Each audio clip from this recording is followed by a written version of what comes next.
யா அய்யுஹல்லதீன ஆமனு தக்குல்லாஹ ஹக்க துகாத்திஹி வலா தமூத்துன்ன இல்லா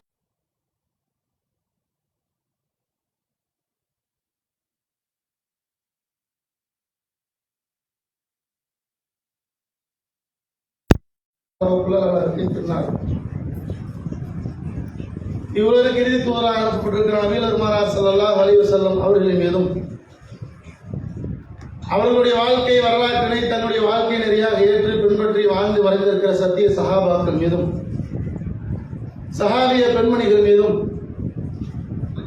இந்த ஜும்மா தினத்தன்று இங்கே ஒன்றுபுலம் இருக்கிற நாம் அனைவரின் மீதும் அல்லாஹ்வினுடைய சாந்தியும் சமாதானமும் என்றென்றும் இன்றோட்டுமாக துவா செய்து கொண்டவனாகவும் அல்லாஹ்வை பயந்து கொள்ளுங்கள் என்று உங்களுக்கும் எனக்கும் உபதேசம் செய்து கொண்டவனாகவும் அல்லாஹ்வினுடைய மாபெரும் அருளால் அவனால் கடமையாக்கப்பட்ட ரமலானுடைய நோன்பை நோற்றவர்களாக முதல் ஜும்மாவிலே நாம் எல்லாம் அமர்ந்து கொண்டிருக்கிறோம். மீது சத்தியமிட்டு சொன்ன தகவலை ஏற்று அடுத்த நாள் பெருநாள் கொண்டாடி இருக்கிறோம்.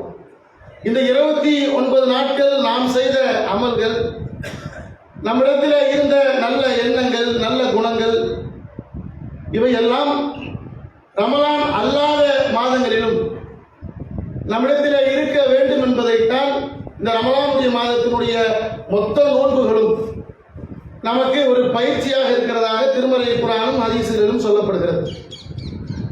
நீங்க ஒரு ரெண்டு விஷயத்தை மாத்திரம் கவனித்து பார்க்க வேண்டும், எல்லோரும் சிந்தித்து பார்க்க வேண்டும். அந்த விஷயத்தில் நம்முடைய நிலை எப்படி இருக்கிறது, நாம் எப்படி இருக்கிறோம், இன்ஷா அல்லாஹ் எப்படி இருக்க வேண்டும் என்கிற தகவல்களை மாத்திரம் உங்களுடைய கவனத்திற்கு நான் கொண்டு வரலாம் என ஆசைப்படுகிறேன். பொதுவாக 2 விஷயங்கள். அதில் முதல் விஷயம் என்னவென்றால், ரமலானிலே இருந்த அந்த வணக்க வழிபாடுகள், இபாதத்துகள், அது குர்ஆன் திலாவத்தாக இருக்கலாம், திக்ர் செய்வதாக இருக்கலாம், இன்னும் வேற சதக்கா கொடுப்பது, வேற எந்த இபாதத்துகளாக இருந்தாலும் சரி, ரமலானிலே நாம் எப்படி நடந்து கொண்டோமோ அதே ரமலான் அல்லாத மாதங்களில் நடந்து கொள்ள வேண்டும் என்கிற முதல் பயிற்சி. இரண்டாவது, ரமலானுடைய மாதத்தில் எப்படி ஒழுக்கம் சார்ந்த வாழ்க்கைகளை வாழ்ந்தோமோ, ஒழுக்கமா இருந்திருப்போம், அதை குறிப்பிட்டு சொல்ல வேண்டும் என்றால் நபிகள் நாயகம் சொல்றாங்கல்ல, இதா ஜா ரமலான், ரமலானுடைய மாதம் வந்தால் ஃபுத்திஹத் அப்வாபுல் ஜன்னah வ உலிகத் அப்வாபுன் நார் வ சுஃபித்தத் ஷயாத்தீன், ஷைத்தான்கள் விலங்கிடப்படுகிறார்கள், நரகத்தினுடைய வாசல்கள் அடைக்கப்படுகிறது, சொர்க்கத்தினுடைய வாசல்கள் திறக்கப்படுகிறது. ஏராளமான நல்ல காரியங்களை செஞ்சிருப்போம், நல்ல எண்ணத்தோடு இருப்போம். உதாரணத்திற்கு சொல்லணும்னா, நிறைய சகோதரர்கள் ஒரு முன்மாதிரியும் கூட, ஒரு மாத காலத்துக்கு இந்த பேஸ்புக்கை பார்க்க மாட்டேன். இருக்கிறதே மிகப்பெரிய முசீபத் என்னங்க, மிகப்பெரிய கேடு என்ன, இன்னைக்கு நம்முடைய களத்திலேயே இருக்கிற இந்த செல்போன், இதிலும் குறிப்பாக இருக்கிற இந்த சமூக வலைதளத்தில் பாருங்க, அதிலே ஒரு மனித நேரத்தை கழிக்க வேண்டும் என்றால் கணக்கில்லாமல் கழிக்கலாம். தொழுகை நேரங்கள் தேவையில்லை, வியாபாரம் தேவையில்லை, குடும்பத்திற்கு செய்வ விஷயங்கள் தேவையில்லை, உட்கார்ந்தா மணி கணக்கில் அந்த சமூக வலைதளங்களை கழிப்பதை பார்க்கிறோம். ஆனா நிறைய சகோதரர்கள் என்ன பண்றாங்க, ரமலானுடைய மாதம் வந்தது என்றால் இதை அன்இன்ஸ்டால் பண்ணிடலாம். நிறைய பேர் பண்ணியிருக்கிறாங்க. உதாரணத்திற்கு சொல்கிற ஒரு விஷயம், அன்இன்ஸ்டால் பண்ணிட்டு ரமலான் முடிந்ததற்கு பின்னால் பயன்படுத்திக் கொள்ளலாம். ரமலான் முடிந்ததற்கு பின்னால் எப்படி பயன்படுத்தணும், என்ன நோக்கத்திற்காக அன்இன்ஸ்டால் பண்ணாங்களோ, அந்த கெட்டதை பார்க்கக்கூடாது, பித்னாவை கேட்கக்கூடாது, தவறானதை பார்க்கக்கூடாது, கேட்கக்கூடாதுன்னு நினைச்சாங்கல்ல, இதேதான் ரமலான் அல்லாததுக்கு அப்புறம் ரமலான் முடிந்து மீண்டும் இன்ஸ்டால் பதிவிறக்கம் செய்கிற பொழுதும் இதே எண்ணம் தான் இருக்கும். இதான் ஒரு சுருக்கமான உதாரணம். ரமலான்ல எவ்வளவு பேணுதலா இருந்தோம், ரமலான்ல எவ்வளவு கவனமா இருந்தோம், இதே பேணுதலும் கவனமும் ரமலான் அல்லாத மாதங்களிலே இருக்க வேண்டும் என்பதைத்தான் இந்த ரமலானுடைய மாதத்திலே நாம் எடுக்கக்கூடிய பயிற்சி நமக்கு மீதம் இருக்கிற 11 மாதங்களிலும் பிரதிபலிக்க வேண்டும். பாருங்க, வணக்க வழிபாடுகள் என்ன செஞ்சிருப்போம், எல்லாரும் மற்ற நேரங்களில் ஜமாத்தோடு தொழுவது ரொம்ப குறைவு. ஆனா இப்போ போஸ்ட் அடிச்சு ஓடுற அளவுக்கு ஒரு வேட்பாளர் ஒரு தொகுதிக்கு வராரு, ஓட்டு கேட்டு போறாரு, அடுத்த எலெக்ஷனுக்கு தான் மறுபடியும் வருவாரு. இது இடைப்பட்ட நேரங்களில் மக்கள் என்ன பண்ணுவாங்க, ஒரு கேலி கூத்தாக்கிறதுக்கு வேட்பாளரை காணவில்லை, கவுன்சிலரை காணவில்லை, எம்எல்ஏவை காணவில்லைன்னு போடுவாங்கல்ல. இது மாதிரி ரமலானிலே தொழுகையாளிகளை காணவில்லை போஸ்ட் போடுற அளவிற்கு தான் நிலைமை இருக்கும். ஏன் அந்த அளவிற்கு கூட்டம் குறைஞ்சிடும். பள்ளிகளை நிறைத்தவர்கள், அமல்களால் தங்களுடைய வாழ்வை அலங்கரித்தவர்கள் எல்லாம் அந்த ரமலானுடைய மாதம் போய்விட்டது என்று சொன்னால் ஃபஜ்ருக்கு கூட்டம் இல்லை, மற்ற வக்துகளுக்கு கூட்டம் இல்லை. இதே இந்த தொழுகையை பொறுத்த அளவிற்கு ரமலானுடைய மாதத்தில் எப்படி இருந்துச்சு? ஒவ்வொருத்தரும் கை வச்சு சொல்லுங்க. முதல் பிறை பார்த்ததுல இருந்து, முதல் நோன்பு தொடக்கத்தில இருந்து சஹர் செய்யறோம், பள்ளிக்கு வருவோம், இமாம் ஜமாத்தோடு தொழுவோம். ஆனால் இதே நிலை ரமலான் அல்லாத காலங்களில் இருக்கிறதா? உரசி பார்க்க வேண்டும்.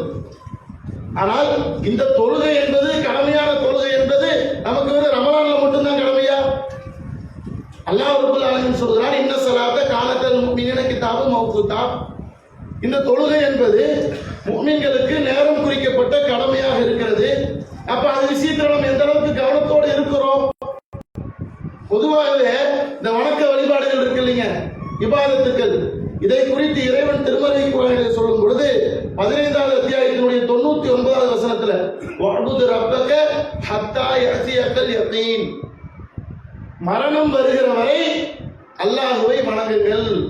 அப்ப நம்முடைய வணக்கத்திற்கு முடிவு எதுதாங்க?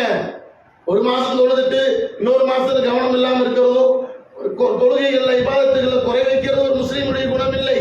அல்லாஹ் குர்ஆனிலே சொல்லும் பொழுது வஅபுது ரப்பக ஹத்தா யஅதியக்கல் யகீன், அவர்களுக்கு மரணம் வருகிற வரை வணக்க வழிபாடுகளை செய்வார்கள், இறைவனை வணங்குவார்கள். அப்ப நம்முடைய நிலை எப்படி இருக்கிறது? ரசூலுல்லாஹ்வுடைய வரலாறுலாம் படிக்கிறோம், நோய்வாய்ப்படுறாங்க, அப்பொழுதும் கூட 2 சஹாபாக்களுடைய தோளிலே தன்னுடைய கைகளை போட்டுக்கொண்டு கட்டை விரல் தரையில கோடிட்டு கொண்டு வந்து ஜமாத்துக்கு தொழுதாங்க. இதெல்லாம் வெறுமன வரலாறுகளாக, செய்திகளாக படிக்கிறோமே ஒழிய நம்முடைய நடைமுறையில நமக்கு என்ன இருக்கிறது? சிந்தித்து பாருங்க. அல்லாஹ் ரப்பல் ஆலமீன் இந்த தொழுகையை சாதாரணமா சொல்லிட்டு போறோம்ல, இந்த ரமலானை தவிர இந்த தொழுகையை பற்றி பேசுவதற்கு மிகச்சிறந்த நேரம் இல்லை என்று நான் நினைக்கிறேன். ஏன்னா அதுல கரெக்டா தொழுதுறோம், அதுல கிடைக்கிறதே பயிற்சி தான், அதுல நாம் எடுக்கக்கூடிய பயிற்சி தான் எல்லா காலங்களிலும் வரணும். அந்த தொழுகைக்கு நம்ம எந்த அளவுக்கு கவனக்குறைவோடு இருக்கிறோம்? ஒரு தொழுகையை மட்டும் நீங்க யோசிங்க. ஏன் திரும்ப திரும்ப தொழுகையை சொல்கிறேன் என்றால், இந்த தொழுகை தான் நாளை மறுமையில வெற்றிக்கான முதல் படி. இன்ன அவ்வளமா யுஹாசிபில் யௌமல் கியாமா மின் அமலிஹி ஸலாத். ஒரு அடியானுடைய அமல்களிலேயே இறைவனுடைய சன்னிதானத்திலே முதலில் விசாரிக்கப்படுகிற ஒரு அமல் இருக்கும் என்றால் அது தொழுகைதான். அந்த தொழுகை சரியாக இருக்கும் என்றால் மற்ற எல்லாம் சரியாகிவிடும். அதிலே குறை இருக்கும் என்றால் குறையாகிவிடும் என்று நபிகள் நாயகம் சொல்கிற செய்தி திருமதி என்கிற ஹதீஸ் கிதாபிலே பதிவு செய்யப்பட்டிருக்கிறது. அப்ப நம்முடைய அமல்களிலேயே முதலில் விசாரிக்கப்படுவது இந்த தொழுகை. இந்த தொழுகையில் எப்படி இருக்கிறோம்? ஆனால் தொழுவதால் ஏற்படக்கூடிய நன்மை எல்லாம் இஸ்லாம் நிறைய சொல்லுது. இன்ன ஸலாத்த தன்ஹா அனில் ஃபஹ்ஷாஇ வல் முன்கர். இந்த தொழுகை என்பது வெட்கக்கேடான, மானக்கேடான காரியங்களை விட்டு உங்களை பாதுகாக்கிற ஒரு கேடயமாக இருக்கிறது என்று அல்லாஹ் குர்ஆன்ல சொல்றான். நம்ம அந்த தொழுகையை சரியாக தொழுதால் நம்மிடத்துல தீய செயல்கள் வராது, நம்மிடத்துல தீய எண்ணங்கள் வராது. அதுதான் இன்னைக்கு பிரச்சனையே. இன்னும் நாம் தொழ தவறினோம் என்றால், தொழாமல் இருந்தோம் என்றால், அது குறித்து இறைவன் தன்னுடைய திருமறை குர்ஆனிலே பேசுகிற பொழுது மாசலத்துக்கும் பிசக்கர், சக்கர் என்கிற நரகத்திலே இருப்பவர்களை பார்த்து கேட்பார்களாம். அந்த நரகவாசிகள் சொல்வார்களாம், காலவுல் அம்னக்கும் மினல் முஸல்லீன், நாங்கள் தொழுபவர்களாக இல்லையே. இந்த தொழுகை என்பது நம்முடைய வெற்றியை தீர்மானிக்கக்கூடிய ஒரு விஷயமாக இருக்கிறது. அபிகள்லாம் அதான் சொல்றாங்க, உங்களுடைய வீட்டுக்கு வெளியில ஒரு ஆறு ஓடிக்கொண்டிருக்கிறது, அதுல ஒருவர் 5 வேளை குளித்தார் என்றால் அவருடைய உடம்பிலே ஏதேனும் அழுக்குகள் எஞ்சி இருக்குமான்னு கேட்கிறாங்க. சஹாபாக்கள் அது எப்படி இருக்கும் 5 வேளை குளிச்சான்னு கேட்கிறாங்க. அது போன்றுதான் இந்த தொழுகை. தொழுகையை சரியான முறையில் ஒரு பஜ்ரை நிறைவேற்றுகிறார் என்றால் அடுத்த ஒவ்வொருக்கு இறைவனை சந்திக்க வேண்டும்.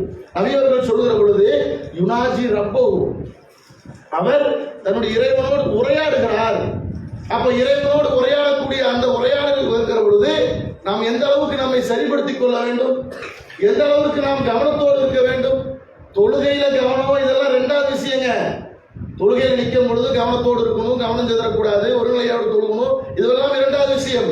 முதலில் தொழுகிறோமா, நம்மிடத்துல தொழுகை சரியாக இருக்கிறதா என்பதை நாம் சிந்தித்து பார்க்க வேண்டும். இந்த தொழுகை மட்டுமல்ல, இந்த தொழுகை நம்மிடத்திலே சரியாக இருக்கும் என்றால் குர்ஆன் ஓதுகிற பண்பு தன்னை போல வந்துடும்.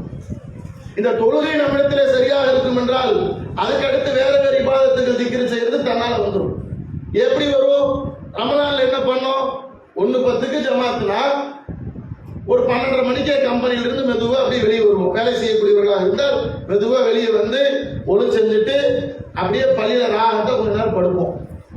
இதெல்லாம் ரமலானிலே ஏற்படக்கூடிய சோர்வுக்கு நம்ம தேர்ந்த ஒரு தீர்வு, தவறில்லை. ஆனால் அப்போ நேரமாக வரக்கூடிய நாம் மற்ற நாட்கள் ஏன் வரதில்லை? இது எவ்வளவு பெரிய ஒரு குறைபாடு தெரியுமா? நம்மிடத்துல நாம அசால்ட்டா சாதாரணமா கடந்து போகிறோம். அது அவ்வளவு பெரிய குறை. முஸ்லீமுக்கும் முஸ்லீம் இல்லாதவர்களுக்கும் இடையில இருக்கிற வேறுபாடே தொழுகை தானே. அப்ப அந்த தொழுகையினுடைய விஷயத்துல இன்றைக்கு நாம் எந்த அளவுக்கு நடந்து கொள்கிறோம்? இதுவெல்லாம் கடமையான விஷயத்துக்கு தான் சொல்றோம். ரமலான்ல கடமையை மட்டும்தான் செஞ்சோமா? உபரியான வணக்கங்கள் தொழுகலையா? முன்பின் சுண்ணத்துக்களை தொழுதிருக்க மாட்டோமா? இரவு நாம் நின்று வணங்குவது கியாமுல்லையை தொழுதிருக்க மாட்டோமா? அப்ப அந்த நிலையில என்ன? வெறுமனே நான் உங்களிடத்துல இத்தனை நேரம் பகிர்ந்து கொண்டது கடமையான தொழுகையை பற்றி மட்டும்தான். அப்ப கடமையை தாண்டி உபரியான வணக்கங்கள் சுனனுர் ரவாத்திப்னு ரசூல் ஸல்லல்லாஹு அலைஹி சொல்றாங்கல்ல, நபி அவர்கள் காட்டிய அந்த 12 ரக்காத்துகள் மன் ஸல்லா இஸ்னத அஷரத ரக்காத்தன் ஃபி யௌமின் வ லைலத்தின் புனியலஹு பைத்தன் ஃபில் ஜன்னah. ஒரு நாளைக்கு யார் 12 ரக்காத்துகள் தொழுகிறார்களோ சொர்க்கத்துல வீடு கட்டப்படும்ங்கறாங்க. அப்ப அந்த உபரியான வணக்கத்தை நோக்கி கடமையிலேயே குறை இருக்கிற பொழுது கரெக்டா இமாம் ஜமாத் நடக்கும் பொழுது அந்த 2வது ரக்காயத்திலேயோ 3வது ரக்காயத்திலேயோ குறைந்தபட்சம் கலந்து கொள்கிற பொழுது அந்த முன்பின் சுன்னத்துகளை எப்படி பேணி தொழுவோம்? ஆனால் சஹாபாக்களுடைய வாழ்க்கையை நீங்கள் பார்த்தீர்கள் என்றால் இந்த சுன்னத்துகளை பேணக்கூடிய விஷயத்துல உம்மு ஹபீபா ரலியல்லாஹு அன்ஹு உம்முல் முஃமினீன் அவர்கள் அறிவிக்கக்கூடிய செய்தி, ரசூல் ஸல்லல்லாஹு அலைஹி சொல்றாங்க, மன் ஸல்லா இஸ்னத்தை அஷரத் ரகஅத்தன் ஃபி யௌமின் வ லைலத்தின் புனியலஹு பிஹின்ன பைத்துன் ஃபில் ஜன்னah. சொர்க்கத்தில் வீடு கட்டப்படும். இந்த தொழுகையை இதை அறிவிக்கும் பொழுது உம்மு ஹபீபா ரலியல்லாஹு என்ன பண்றாங்கன்னா, அவங்கள்ட்ட இருந்து அன்பஸாங்கிற ஒரு சஹாபி கேட்கிறாரு. அவர் சொல்றாரு பாருங்க, மா தரத்துஹுன்ன முந்து சமிஅத்துஹுன்ன மின் ரசூலுல்லாஹி ஸல்லல்லாஹு அலைஹி வஸல்லம். உம்மு ஹபீபா சொல்றாங்க, ரசூல் ஸல்லல்லாஹு அலைஹி வஸல்லம் அவர்களிடத்துல இருந்து இதை நான் செவியேற்றதில் இருந்து அந்த தொழுகையை நான் விட்டதில்லை. கடமை இல்லைங்க, உபரியான வணக்கம். அன்பஸாங்கிறவர் சொல்றாரு, நான் உம்மு ஹபீபா ரலியல்லாஹு அன்ஹா அவரிடத்திலிருந்து கேட்டதிலே இருந்து இந்த தொழுகையை நான் விட்டதில்லை என்று அவர் அறிவிக்கிறார். அவரிடத்திலிருந்து அம்ர் இப்னு அவுஸ் என்பவர் கேட்கிறார். அம்ர் இப்னு அவுஸ் சொல்றாரு, அன்பஸா ரலியல்லாஹு அன்ஹு கேட்டதிலிருந்து நான் இதை விட்டதில்லை. அந்த அறிவிப்பாளர் தொடரில பாத்தீங்கன்னா கடைசியில் நுஅமான் இப்னு சாலிம்னு வர்றாரு.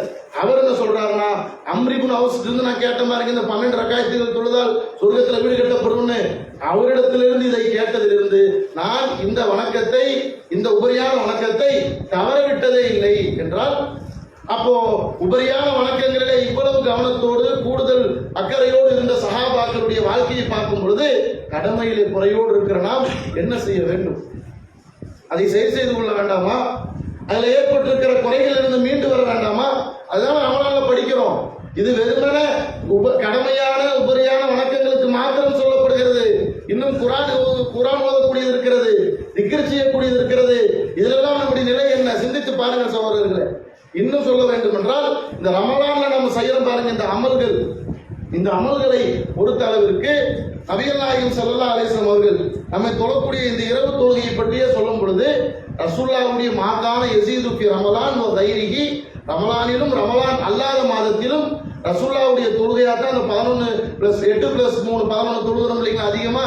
இது ரசூலுல்லாஹ் ரமலான்லையும் தொழுவாங்க, ரமலான் அல்லாத மாதத்திலையும் தொழுதிருக்கிறாங்க. அப்ப நம்மள எத்தனை பேர் வாய்ப்பு கிடைக்கிற பொழுது இந்த தொழுகையை தொழுகிறோம்? கடந்த வருடங்கள் ரமலான் கடந்து போயிருக்குமா நம்மளை விட்டு? யோசிச்சு பாருங்க. கடந்த ரமலான் நம்ம நோட்டோம், அது 29 30 எவ்வளவு நோன்பு இருக்கட்டும், நோட்டுறோம், பெருநாள் தொழுதோம். அதற்கு பின்னால் இருந்து இது சென்றிருக்கிற ரமலான் வரை நம்முடைய நிலைமை என்ன? அதை யோசிச்சு பாருங்க. நம்ம கரெக்டா உபரியான வணக்கங்கள் தொழுதோமா? கடமையான வணக்கங்களை தொழுதோமா? இபாதத்துடைய விஷயங்களை நம்முடைய நிலை என்ன? குர்ஆன் ஓதுவதுடைய விஷயங்களை நம்முடைய நிலை என்ன? திக்ர் செய்கிறோமா? எல்லாத்தையும் யோசிச்சு பாருங்க. நீங்க ரமலான் முடிந்து ஒரு 2 நாள் 3 நாள் ஆயிடுச்சு, இந்த இடைவெளி தான் இருக்கிறது நம்மிடத்துல. ஆனால் மீதம் இருக்கிற காலங்களில் சரி செய்து கொள்ள வேண்டும் என்றுதான் இந்த உபதேசம் செய்யப்படுகிறது. ஆனா முந்தைய ரமலான் யோசிச்சு பாருங்க, அதுல கரெக்டா இருந்தோமா எல்லாம்? இதுவெல்லாம் எதற்காக வேண்டி என்றால், நம்முடைய கடமையான வணக்கங்களிலே ஏதேனும் குறைபாடு இருக்கிற பொழுது இது போன்ற உபரியான வணக்கங்கள் இருக்கிறதா நல்லா பார்க்க சொல்லுவான். உபரியான வணக்கங்கள் இருந்தால் அதை கொண்டு சரி செய்யப்படும் என்று ஹதீசுகளை நம்மால் படிக்க முடிகிறது. நம்மால் எந்த அளவிற்கு முடிகிறதோ அந்த அளவிற்கு உபரியான வணக்கங்களை அதிகம் அதிகம் செய்ய வேண்டும். பொதுவாகவே ரசூல் ஸல்லல்லாஹு அலைஹி வஸல்லம் அவர்களுடைய ஒரு இயல்பான குணமாக என்ன இருக்கிறது என்றால், அதை பற்றி ஹதீசுகளில் நம்ம படிக்கிற பொழுது நபிகள் நாயகம் ஸல்லல்லாஹு அலைஹி வஸல்லம் அவர்கள் ஏதேனும் ஒரு அமலை செய்வார்கள் என்றால் அந்த அமலில் உறுதியாக இருப்பார்கள், தொடர்ச்சியாக செய்வார்கள். இப்ப தொழுவாங்க அப்புறம் தொழுகை விடுவாங்கங்கிற மாதிரியான ஒரு பொடுபோக்கு அல்லாஹ்வுடைய தூதரிடத்தில் இருக்காது என்பதாக நம்மால் ஹதீசுகளிலே நிறைய பார்க்க முடிகிறது.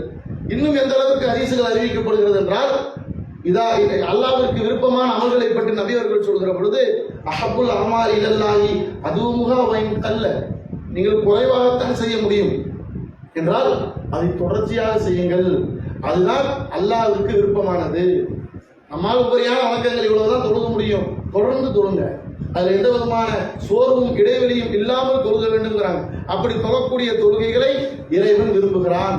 இதே மாதிரி நபிகள் நாயகம் ஒரு சஹாபி பார்த்து சொல்றாங்க, அப்துல்லா தக்குன் மிஸ்ல புலான், இந்த மனிதரை போன்று நீ ஆகிவிடாது. அந்த மனிதர் என்ன பண்ணாரு, சில நேரங்களில் இரவு தொழுகை தொழுதார், சில நேரங்களில் தொழுகாமல் இருந்தார் என்று சொல்லிட்டு ரசூலுல்லாஹ் அங்கேயும் அதே செய்தியை பதிவு செய்யறாங்க. குறைவாக இருந்தாலும் தொடர்ச்சியாக செய்வதையே இறைவன் விரும்புகிறான். ஆக நம்முடைய வணக்க வழிபாடுகளில் நாம் அமைத்துக் கொள்ள வேண்டிய மிக முக்கியமான விஷயம் என்னவென்றால், குறைவாக ஒரு விஷயத்தை நாம் செய்வதாக இருந்தாலும் அதை இந்த ரமலானிலிருந்து தொடர்ச்சியா செய்யும். அடுத்த ரமலான் வரைக்கும் ஒரு காலக்கெடு வைங்க. சரி, இந்த ரமலான் கடந்துட்டோம், கடந்த ரமலான் நம்முடைய கரங்கள்ல இல்ல, போயிருச்சு, இன்ஷா அல்லாஹ் அல்லாஹ் ஆயுளை தந்தான் என்றால், நாம் உயிரோடு இருக்கிறோம் என்றால் அடுத்த ரமலானை அடைகிற பாக்கியத்தையும் வாய்ப்பையும் இறைவன் நமக்கு தருவான் என்றால் ஒரு கணக்கு வைங்க. நம்ம கடமையான விஷயங்களை இப்படி பலகீனப்பட்டு இருந்தோம், இப்போ நம்ம கரெக்டா செய்யணும் இன்ஷா அல்லாஹ். இது ஒன்று. இன்னும் உபரியான வணக்கங்கள் இருக்கு பாருங்க. இந்த உபரியான வணக்கங்களுடைய விஷயத்தில் எந்த அளவுக்கு நாம் பொதுபோக்கோடு கடந்த காலங்களில் இருந்தோம், இனி வரக்கூடிய காலங்களில் அதை எப்படி சரி செய்து கொள்ள வேண்டும், அதுக்கு இஸ்லாம் அழகான வழியை காட்டுது. கம்மியா பண்றீங்களா பரவாயில்ல, ஆனா தொடர்ச்சியா பண்ணுங்க.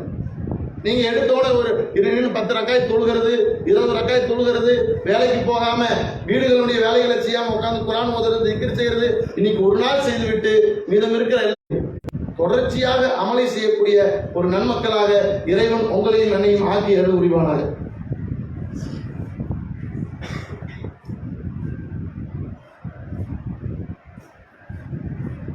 அல்ஹம்துலில்லாஹி ரப்பில் ஆலமீன்.